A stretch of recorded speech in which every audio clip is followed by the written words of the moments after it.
Ammonia வாயு கசிவு சம்பவம் தொடர்பாக ஆளுநர் தனது இரங்கலை பதிவு செய்திருக்கிறார். விவரங்களோடு இணைகிறார் நமது செய்தியாளர் பாஸ்கர்.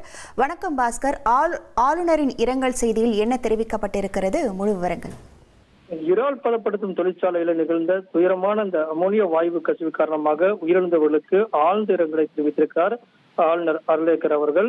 இந்த துரதிருஷ்டவசமான இந்த துயரமான சம்பவத்துல அந்த உயிரிழந்தவர்களுக்கும் உயிரிழந்தவருடைய குடும்பத்தினருக்கும் ஆழ்ந்த இரங்கலை தெரிவித்திருக்கக்கூடிய ஆளுநர், பலர் சிகிச்சையில் இருக்காங்க அப்படிங்கிற தகவல் கிடைக்கப்பட்டிருக்கிறது. அவர்களுக்கு உயர்தர சிகிச்சை வழங்க வேண்டும் அப்படிங்கிறதையும் ஆளுநர் குறிப்பிட்டிருக்கிறாரு. அனைவரும் விரைவில் குணமடைய வேண்டும் என்ற தன்னுடைய பிரார்த்தனையும் தெரிவித்திருக்கிறார் ராஜேந்திர விஸ்வநாத் அர்லேக்கர். இந்த சம்பவத்தில் ஆழ்ந்த இரங்கலை தெரிவித்திருக்கக்கூடிய அர்லேக்கர், சிகிச்சை பெற்று வருபவர்கள் உயர் சிகிச்சை வழங்கப்பட்டு மீண்டும் குணமடைந்து அவர்கள் இல்லம் திரும்ப வேண்டும் என்ற தகவலையும் எக்ஸ் வலைதளத்தில் குறிப்பிட்டிருக்கிறார் ஆளுநர் அவர்கள்.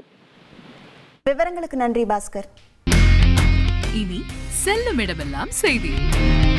தந்தை டிவியின் வாட்ஸ்அப் சேனலை ஃபாலோ பண்ணினா செல்ல இருக்கும் இடமெல்லாம் செய்தி.